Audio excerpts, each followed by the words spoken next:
이 좋은 날 하나님께서 우리에게 주신 말씀은 신약성경 고린도후서 5장 13절로 17절 말씀 되겠습니다. 제가 가지고 있는 성경책 290쪽이 되겠습니다. 고린도후서 5장 13절로 17절 말씀입니다. 제가 봉독합니다. 우리가 만일 미쳤어도 하나님을 위한 것이요 정신이 온전하여도 너희를 위한 것이니 그리스도의 사랑이 우리를 강권하시는 도다. 우리가 생각하건대 한 사람이 모든 사람을 대신하여 죽었은즉 모든 사람이 죽은 것이라. 그가 모든 사람을 대신하여 죽으심은 살아있는 자들로 하여금 다시는 그들 자신을 위하여 살지 않고 오직 그들을 대신하여 죽었다가 다시 살아나신 이를 위하여 살게 하려 함이라. 그러므로 우리가 이제부터는 어떤 사람도 육신을 따라 알지 아니하노라. 비록 우리가 그리스도 육신을 따라 알았으나 이제부터는 그같이 알지 아니하노라. 그런즉 누구든지 그리스도 안에 있으면 새로운 피조물이라. 이전 것은 지나갔으니 보라 새 것이 되었도다. 아멘. 기도하겠습니다. 하나님 아버지 감사합니다. 좋은 계절에 또 주일을 맞이하여 하나님 앞에 나와 예배하면서 이 시간 주의 음성을 듣고자 원합니다. 우리 사랑하는 성도들에게 주의 음성이 들려지게 도와주시고 부족한 종 세워주셨사오니 인간적인 모습은 가려주옵시고 성령이 역사하여 주셔서 하나님이 우리 사랑하는 성도들에게 주고자 하는 말씀을 전할 수 있도록 저의 입술을 주장하여 주시고 함께하여 주옵소서.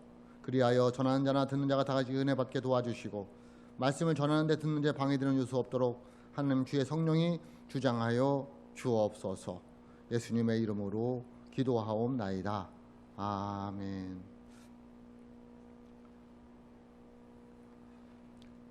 신앙 고전이라고 할 수 있는 고든 맥도날드 목사님의 내면 세계의 질서와 영적 성장이라는 책이 있습니다.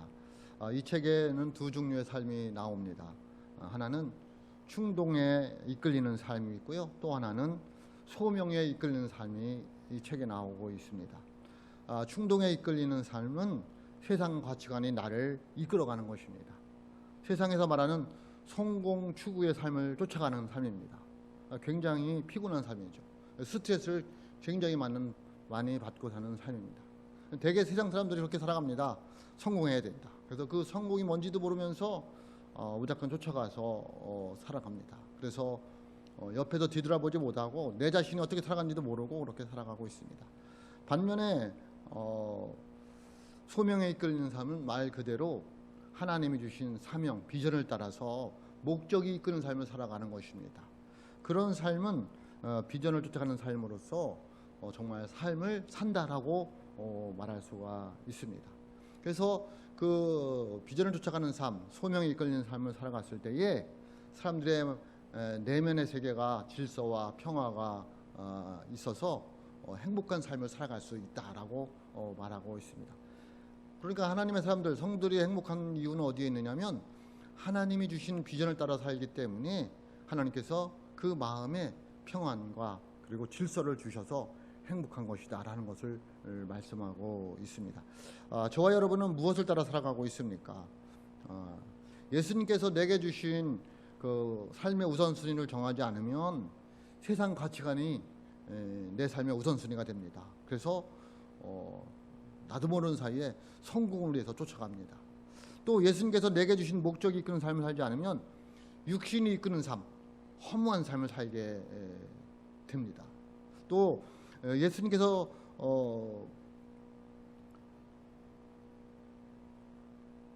주신 삶의 목적을 생각하지 않으면 생각나는 대로 충동적인 삶을 살아가게 됩니다. 그러면 피곤해집니다.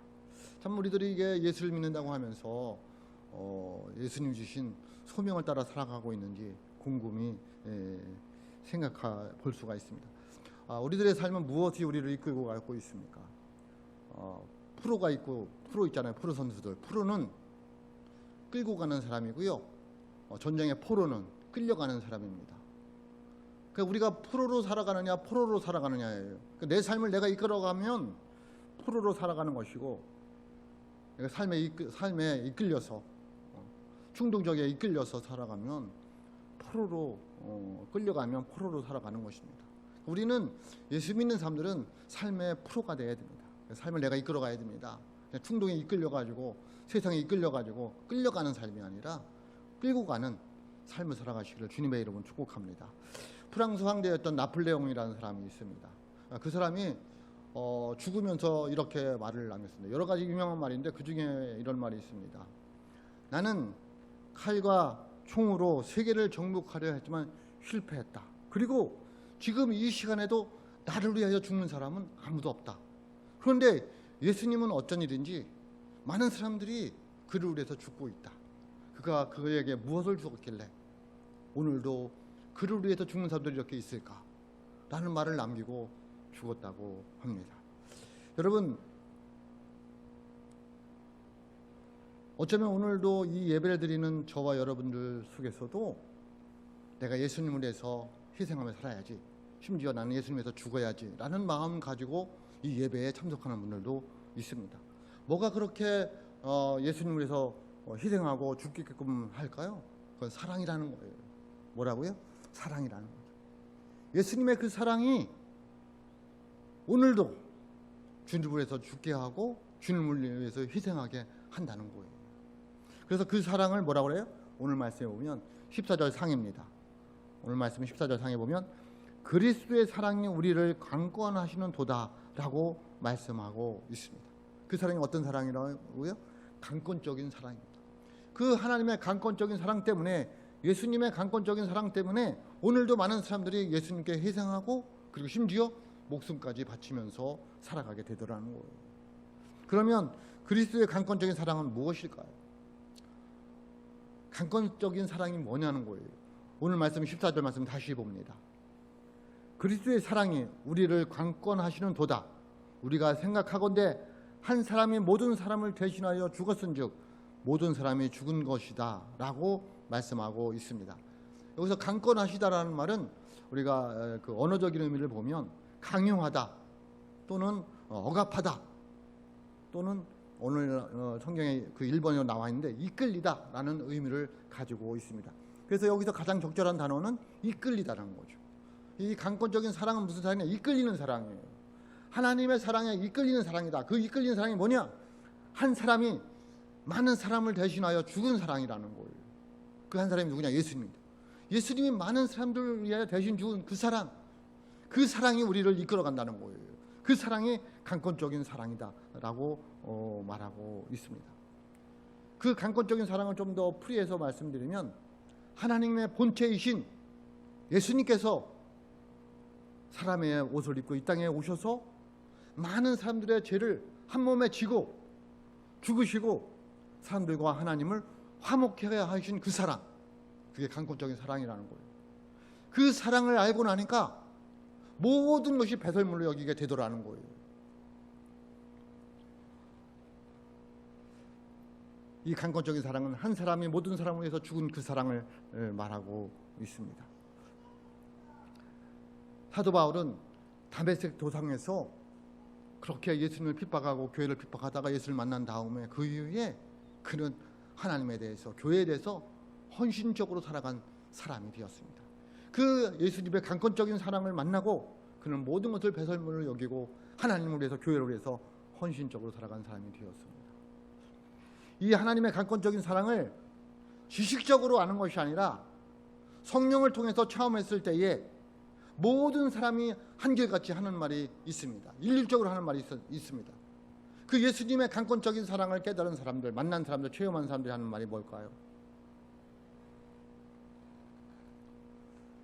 내가 무엇이간데 하나님이 나를 이토록 사랑하시나이까? 그 고백이에요. 내가 무엇이간데 하나님이 나를 이토록 사랑하십니까? 그것이 하나님의 강권적인 사랑을 체험한 사람들의 일률적인 말이라는 거예요. 아마 우리들도 은혜 받았을 때 그랬을 거예요.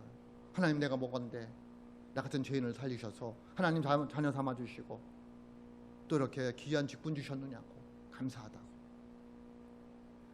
왜 그럴까요? 그것은 하나님의 강권적인 사랑을 성령을 통해서 깨달았기 때문에 그렇습니다.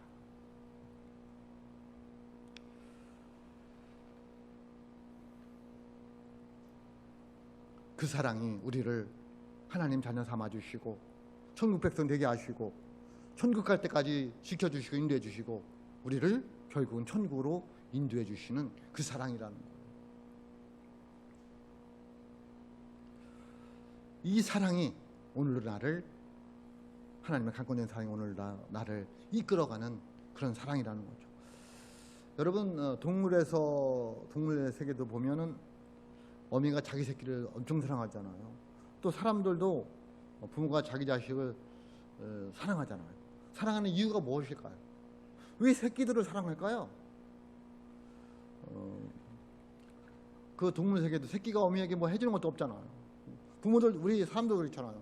자식들이 부모에게 뭐 그렇게 크게 선물을 해주는 것도 없는데 그냥 그렇게 아기들을, 자녀들을 엄청 사랑하잖아요. 부모가, 동물도 그렇고 사람도 그렇고 부모가 자녀를 사랑하는 이유가 무엇일까요? 왜 사랑하는 걸까요? 제가 오해가 없으시길 바랍니다. 제가 참 죄송하더라고요. 뭐가? 엄마하고 자녀들을 한번 비교해 봤어요. 지혜하고 요한이하고 우리 어머니하고 장모님이 살아계신데 죄송하더라고요. 자식들은 늘 머리에 있어요. 죄송한 얘기지만 자식을 10번 생각한다면 부모는 2번, 3번? 그 정도밖에 생각 안 하는 것 같더라고요. 죄송하더라고요. 왜 이렇게 자녀들을 사랑하는 걸까? 자녀들은 부모가 별로 관심 없어요. 지들끼리 살아가느냐고 정신이 없는데도 부모님은 항상 자녀가 떠나지를 않는 거죠. 왜 그럴까요?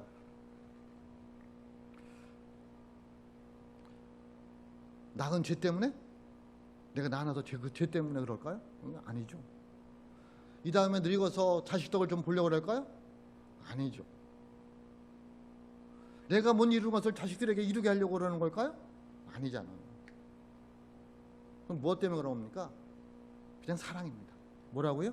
사랑이에요. 사랑. 하나님께서 부모에게 주신 사랑. 그래서 부모님이 자식을 사랑하는 것은 본능적이고 본성인 거예요. 네? 그렇지 않아요? 본능적이고 본성이라니까. 동물들도 자기 새끼를 사랑하는 것이 그냥 본능이고 본성인 거예요. 이유가 없어요. 부모들이 자식을 사랑하는 것은 뭐다? 본능적이고 본성이라는 거예요.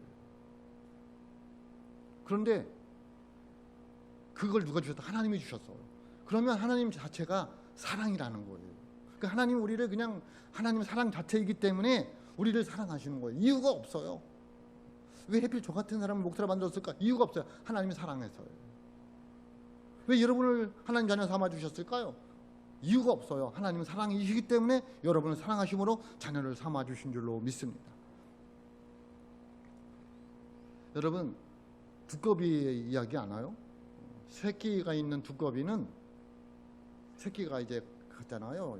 그래서 날 때가 가까이 오면 눈구렁이한테 간다는 거예요. 그래서 눈구렁이를 유혹한다는 거예요. 왜? 나 잡아먹으라. 그러니까 눈구렁이가 화가 나서 그 어미 새끼를 뺀 두꺼비를 잡아먹는다는 거예요. 그리고 그 뱃속에 들어가면 그 두꺼비가 죽으면서 독을 품는다는 거예요. 독을 뿜어낸다는 거예요. 그 독 때문에 눈구렁이가 죽는다는 거예요. 그 죽었을 때에 그 두꺼비 새끼들이 나와서 그것을 갉아먹고 살아나서 두꺼비로 살아간다는 거예요. 그게 어머니의 사랑인 거예요. 이유가 없어요. 사랑이, 엄마들의 사랑은 항상 자식들을 위해서 죽으려고 준비하고 있다는 거예요. 제가 엄마가 아니라 잘 모르겠지만은 보면 그렇다는 거예요. 왜? 본능적으로 엄마들은 사랑이라는 걸 갖고 있기 때문에 그렇다는 거예요. 하나님이 사랑이라는, 그런 사랑이라는 거예요. 하나님이 이유가 없어요. 그냥 하나님이 우리를 너무너무 사랑하셔서 하나님 본체가 사람이 되어서 이 땅에 오셔서 저와 여러분을 위해서 십자가에서 돌아가신 그 강권적인 사랑으로 우리를 이끌어가는 거예요. 그 사랑을 성령을 통해서 만나면 다른 게 보이지를 않는 거예요. 그냥 하나님 따라가는 거예요. 죽는지 사는지도 모르고. 하나님이 사랑이신 줄로 믿습니다. 그래서 성경 여러 곳에 보면 하나님은 사랑이시다라고 말하고 있어요. 요한일서 4장 8절에 보면 이렇게 말하고 있습니다. 사랑하지 아니하는 자는 하나님을 알지 못하나니 이는 하나님은 사랑이시라. 하나님은 사랑 자체라는 거예요. 또 요한일서 4장 16절 말씀입니다. 하나님이 우리를 사랑하신 사랑을 우리가 알고 믿었노니 하나님은 사랑이시라. 사랑 안에 거하는 자는 하나님 안에 거하고 하나님도 그의 안에 거하시느니라. 아멘. 하나님 뭐예요? 사랑 자체예요. 그래서 우리를 그냥 사랑하시는 거예요.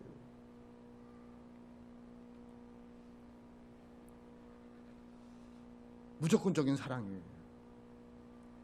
그런데 또 어떤 부모들은요, 부모들은 뭐라고 해야 되나요? 매정한 부모라고 해야 되나요? 부모들은 자식을 버리는 경우도 텔레비에 보면 가끔 있더라고. 우리 집에도 열대어 구피를 키워요. 구피를 키우는데 전 별로 이렇게 보면 재밌더라고요. 요한의 방에 또 거실에 있는데 새끼를 그렇게 잘 낳더라고요. 새끼 그냥 바글바글해요. 근데 어느 날 보면 새끼가 없어졌어요. 어떻게 된 걸까? 어미가 잡아먹은 거예요. 그래서 제가 구피를 보고 은혜를 받은 데가 있어요. 야, 우리 교회도 저렇게 그냥 팍 부흥됐으면 좋겠다. 그냥 새끼 금방 만났잖아요. 팍 부흥됐으면 좋겠다. 그래서 어느 날 보니까 새끼를 잡아먹은 걸 보고 이건 또 뭐예요? 그런 생각이 들더라고요. 뭐 매정한 부모나 고기들 알지 못하니까 그럴 경우도 있어요. 그러나 하나님은 절대로 우리를 버리시거나 우리를 모르는 척 하시지 않는다는 거예요. 하나님 말씀 시편 27편 10절에 보면 이렇게 말씀하고 있습니다. 내 부모는 나를 버렸으나 여호와는 나를 영접하시리라. 아멘. 어쩌면 여기 자리에도 부모님에게 상처를 받아가지고 살아가는 분들도 있을지 몰라요. 그 부모님들은 나를 그럴지 몰라도 하나님은 나를 버리시지 않고 영접해 주신다라고 말씀하고 있습니다. 하나님의 사랑은, 예수님의 사랑을 해서 어떤 사랑이냐면 끈질긴 사랑이에요.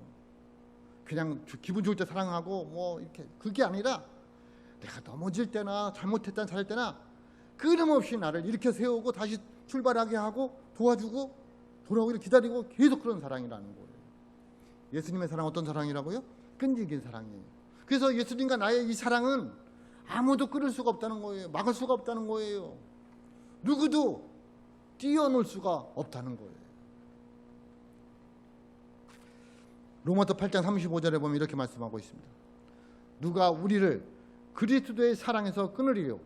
환난이나 곤고나 박해나 기근이나 격신이나 의염이나 칼이랴. 그 모든 것도 예수님과 나의 사랑은 끊을 수가 없다는 거예요. 왜? 우리는 끊는데 하나님의 끈을 놓지 않기 때문에 그런 거예요. 놓을 수가 없다는 거예요. 부모는요, 위험만 해서는 자식을 못 낳아요. 내가 너 승을 걸어라 해도 뭐 그게 안 되는 거잖아. 환난이 와도 공고가 와도 박해가 기근이나 적신이나 의염이 칼이 와도 예수님의 그 사랑은 끊을 수가 없다는 거예요. 우리는 힘들고 어려우면 도망가지만 예수님은 못 도망간다는 거예요. 나를 못 버린다는 거예요. 로마서 8장 38절 39절 말씀입니다. 내가 확신하노니 사망이나 생명이나 천사들이나 권세자들이나 현재일이나 장래일이나 능력이나 높음이나 깊음이나 다른 어떤 피조물이라도 우리를 우리 주 그리스도 예수 안에 있는 하나님의 사랑에서 끊을 수 없으리라. 아멘. 여러분 믿으시기를 주님의 이름으로 축복합니다. 그래서 어떤 일이 있어도 하나님 우리를 버리시지 않아요. 언제까지? 끝까지. 그게 예수님의 사랑이에요. 하나님의 강권적인 사랑이라는 거예요. 그 사랑을 알아내니까 오늘 주일도 모든 걸 뒤로하고 주님 앞에 나온 게 아닐까요? 그 사랑을 알아내니까 힘들고 어려워도 나 예수 믿는다, 나는 고백을 하는 게 아닐까요? 그 사랑을 알으니까 내가 좀 손해지는 것 같고 그렇지만 희생하는 게 아닐까요?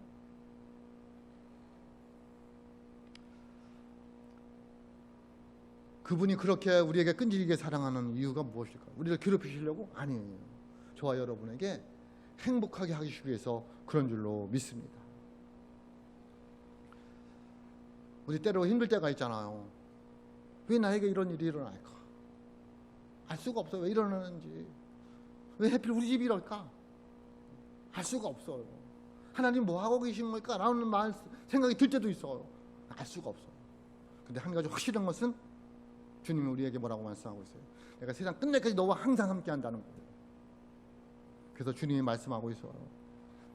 내가 그 일로 아프냐? 나도 아프다. 네가 그 일로 눈물을 흘리고 있구나. 나도 눈물을 흘리고 있다.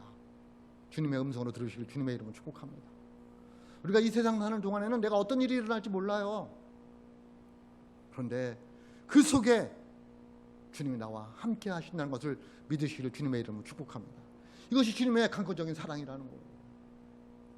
저는 이 말이 너무 좋았어요. 네가 아프냐? 나도 아파. 세상은 너가 힘드니? 나도 힘들어. 그 사랑이 저와 여러분의 있기를 주님의 이름으로 축복합니다. 오늘 말씀에 하나님의 이 강권적인 사랑을 아는 사람은 어떻게 살아야 될까요? 그러니까 구원받은 백성들, 하나님의 그 강권적인 사랑에 힘입어서 예수를 나의 구주를 믿은 사람들은 어떻게 살아야 될까요? 그 말씀이 15절 16절입니다. 그가 모든 사람을 대신하여 죽으심은 살아있는 자들로 하여금 다시는 그들 자신을 위하여 살지 않고 오직 그들을 대신하여 죽었다가 다시 살아나신 이를 위하여 살게 하려 함이라. 그러므로 우리가 이제부터는 어떤 사람도 육신을 따라 알지 아니하노라. 비록 우리가 그리스도도 육신을 따라 알았으니 이제부터는 그같이 알지 아니하노라. 아멘. 무슨 말씀일까요? 하나님의 그 강권적인 사랑을 아는 사람들은, 그 예수님이 한 사람이 많은 사람을 대속해서 죽은 그 사랑을 아는 사람들은 이제는 나를 위해서 살지 않고 그 주님을 위해서 산다는 말씀입니다. 여러분 어떻게 살아가고 있습니까? 지금도 충동적인 것을, 세상적인 것을 추구하면서, 성공을 추구하면서 살아가고 있지는 않습니까?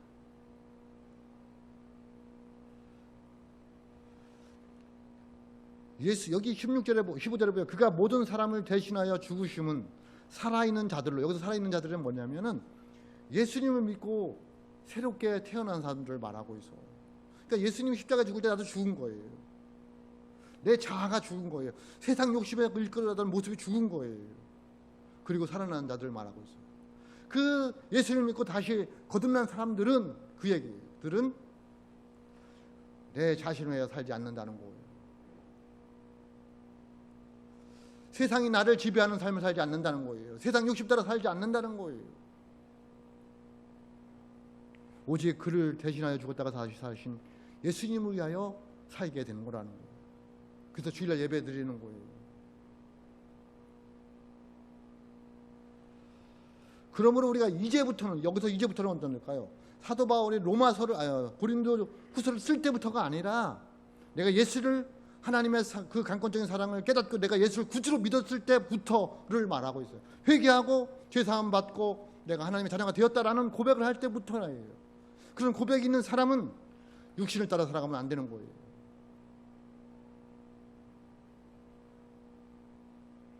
보안직도 하고 탐스럽기도 하고 먹은직도 한 거 따라가는 삶이 아니라는 거예요. 육신의 정욕과 안목의 자랑과 이생의 자랑을 따라가는 삶이 아니라는 거예요.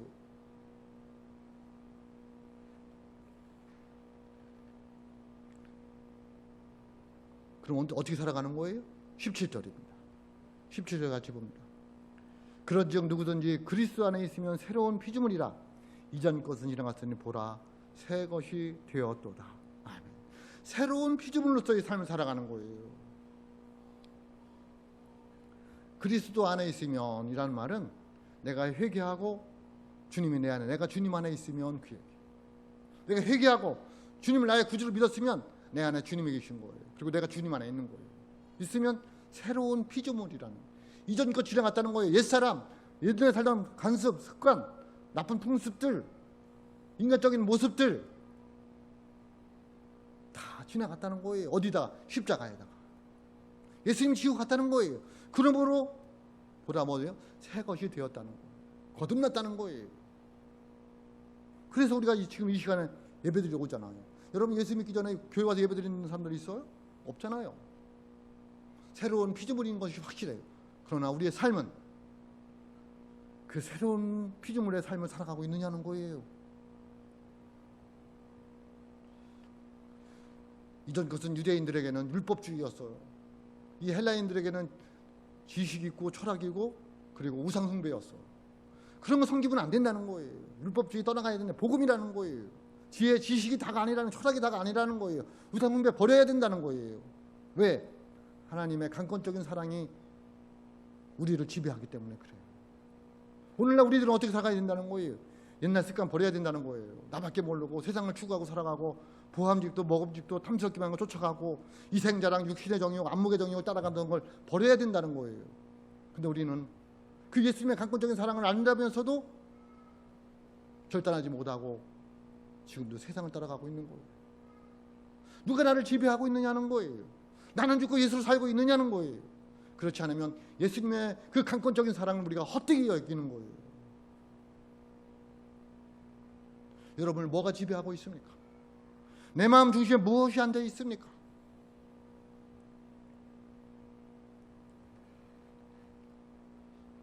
그래서 사도 바울은 13절을 말하고 있어요. 13절입니다. 오늘 우리가 주신 말씀 13절. 우리가 만일 미쳤어도 하나님을 위한 것이요 정신이 온전하여도 너희를 위한 것이다. 미쳤다는 말이에요. 여기서 미쳤다는 말은 자기를 위해 살지 않고 주님을 위해 사는 것을 말하고 있어요. 여러분 미쳤느냐는 거예요. 뭐에 미쳤느냐는 거예요. 강권적인 사랑 아니고 예수님께 미쳤느냐는 거예요. 미치지 않으면 미칠 수가 없어요. 이룰 수가 없다는 거예요. 우리는 예수님께 미쳐야 돼요. 교회에 미쳐야 되고 기도에 미쳐야 되고 말씀에 미쳐야 되는데 미치는 걸 두려워해요. 내가 예수님께 미칠까 봐 두려운 거예요. 내 교회에 미칠까 봐 두려운 거예요. 기도에 미칠까 봐 두려운 거예요. 왜 그럴까요? 미치지 않으면 하나님이 예비해 놓으신 복을, 은혜를 받아 누리기가 어려워요. 사도 바울은 미쳤어요. 누구에게? 예수님께 미쳤어요. 여러분 미치면 보이는 게 없어요. 여러분 좋은 뜻으로 받아들일 수 있기를 주님의 이름으로 축복합니다. 이 미쳤다는 말이 좀 부정적이잖아. 좋은 뜻. 실제적으로 제가 어렸을 때는 미친 분들이 많았어요. 그냥 비가 오나 눈이 오나 좋아요. 늘 웃고 다녀요. 비는 게 없어요. 아무나 먹고 아무나 살고 그래도 좋아요.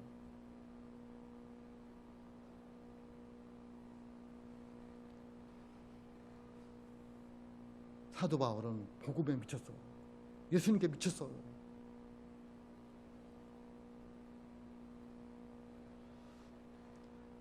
그는 사도 바울은 감옥에 가서도 복음에 미쳐가지고 감옥에서 풀려날까 걱정하는 게 아니라 어떻게 하면 주님을 전할까를 고민했어요. 그래서 베스도 총독이 사도 바울에게 미쳤다고 말하고 있어요. 사도행전 26장 24절 말씀이에요. 바울이 이같이 변명하며 베스도가 크게 소리내어 이르되 바울아 내가 미쳤도다. 네 많은 학문이 너를 미치게 한다 하니. 바울은 세상에 미친 게 아니에요. 지식에 미친 게 아니에요. 학문 때문에 미친 게 아니에요. 누구 때문에 미쳤어요? 예수님의 강권적인 그 사랑 때문에 예수님께 미쳤고 교회에 미쳤어요. 그래 복음에 미쳤어요. 오늘 우리는 세상 사람들 다 미쳐서 살아가고 있어요. 그 우리는 뭐에 미쳤느냐는 거예요. 실제적으로 고민해 보자는 거예요. 예수님께 미쳤습니까? 복음에 미쳤느냐는 거예요. 물질에 미치고 권력에 미치고 이생의 자랑에 미치고 교만에 미치고 돈에 미치고 사람에게 미쳐서 살아가는 모습이 오늘날 세상 사람들의 모습은 아닐까? 그 모습이 우리들의 모습은 아니냐는 거예요. 반대로 예수님께 미치길 두려워해요. 적당히. 그것은 문화적으로 종교 생활을 할 수 있을지 모르지만 하나님 나라의 일꾼으로 살아가는 데는 부족해요. 하나님이 예배해 놓으신 복을 받아들이는 데는 부족해요. 여러분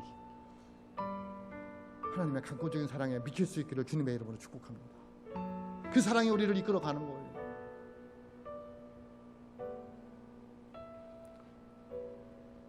사랑하는 성도 여러분, 예수님은 저와 여러분을 그 강권적인 사랑으로 오늘도 우리를 이끌어 주십니다. 그 강권적인 사랑을 성령을 통하여 만나고 주님이 주신 힘으로 힘있게 세상을 살아가며 변하여 새로운 피조물로 살아가는 은혜가 있으시기를 주님의 이름으로 축복합니다. 그리하여 예수님께 미치고 복음에 미쳐서 하나님께서 우리에게 주시고자 하는 복을 받아 누려가는 하나님의 사람들이 다 되시기를 주님의 이름으로 축복합니다. 기도하겠습니다.